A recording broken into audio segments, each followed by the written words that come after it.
The more that I've done this, the more that I've started to realize that the business is a little bit like a game of snakes and ladders. And you're constantly moving up the board. You're rolling the dice and you're just moving your pieces up the board. Now, sometimes you'll get a few steps forward. Sometimes you roll a bigger number and get some more steps forward. And occasionally, you don't know when it's going to happen, but you will land on a snake or you'll land on a ladder.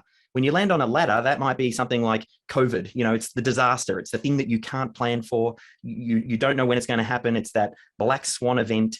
And you'll land on a snake and it'll take you back a few steps. Similarly, and we talked about the idea of landing on a ladder, is that's like the opportunities, and you'll land on opportunities. And sometimes business owners, when they land on the snake or the ladder, they're not well prepared for either scenario. Systems really do enable you to handle those situations in the best possible way. If you land on a snake and you've got a well-systemized business, that ends up giving you space and time to breathe and makes your business more efficient, more robust, and gives you more options to pivot and move. So systems really help when you land on the snakes. Similarly, when you land on a ladder, because your business gets to a point where it can work without you, you're able to take advantage of the ladder. Some people, they're rolling the dice and they are landing on these ladders, but they're not taking advantage of them. So it's just something I kind of keep in mind. It's all about being prepared for when you land on the snakes, when you land on the ladders, and how do you make the most of that? And you consistently just move up the board. There are certain things that you need to do if the goal is to get to 100 on the snakes and ladders board, whatever that goal is for you, whether it's selling your business, whether it's getting it to a point where it works without you, but you just want to keep stepping your way up the board closer to that goal. And sometimes, as I said, you're going to find these shortcuts.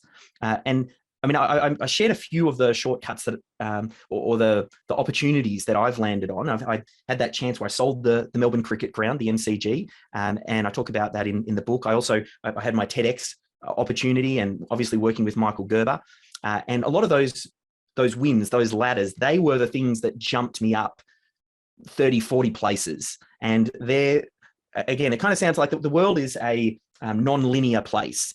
These opportunities are going to hop up that you can't plan for.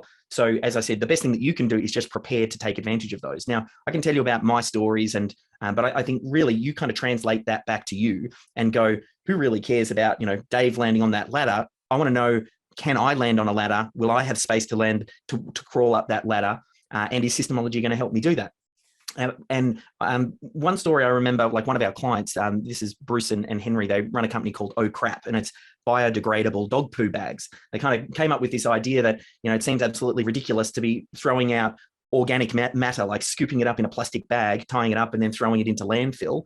And they said, no, well, let's create a biodegradable poo bag for dogs. So it started off as just an idea to solve a problem that they saw in the world. It was real humble beginnings. And the business started to grow though. And boxes were taking over the house as they were getting the shipments in from China. And the business was growing sort of in leaps and bounds, but it got to this point where it was just heavily, heavily dependent on Bruce. And Bruce couldn't go on a holiday. Henry figured out Google AdWords, and he was able to kind of turn some ads on. They'd get a flood of orders, and then they'd have to be fulfilled. But because Bruce was doing all of the fulfilling, because they didn't really have any systems or processes in place, every time that Bruce wanted to go on a holiday, they literally had to turn off the Google ads, which kind of seems a little bit silly when you're kind of growing this business, that you're turning off the thing that's working and bringing the revenue in because it was so heavily dependent on Bruce.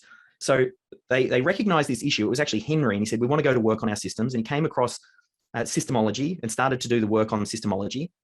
And then for him, it took them about 6 months to kind of get a lot of things organized and into place. And then their snakes and ladders opportunity fell in their lap. They were systemizing and getting everything in place. And then the RSPCA knocks on the door and says, we want to buy 1 million bags. And Henry said, if they'd come to us not more than 3 months, 6 months earlier, we would have had to have said no, because they were bursting at the seams anyway. But they started to systemize, they built up that capacity, they were working their way up the snakes and ladders board, and they were able to take advantage of that opportunity when it happened. And I mean, their story is fantastic. They've gone on to sell more than 21 million bags. They've got a small team. It's funny. I know Henry says that they're like a small team operating at a sort of big business level because of the systems. They feel like the systems give them this competitive advantage. So the reason I tell you that is just to let you know, look, you're on the right track. Stick with it. The rewards are worth it. People have gone before you. This stuff works. I know it can work for you. And we're going to do everything in our power to kind of guide you to have whatever your goal is and achieve for your business. It's definitely possible.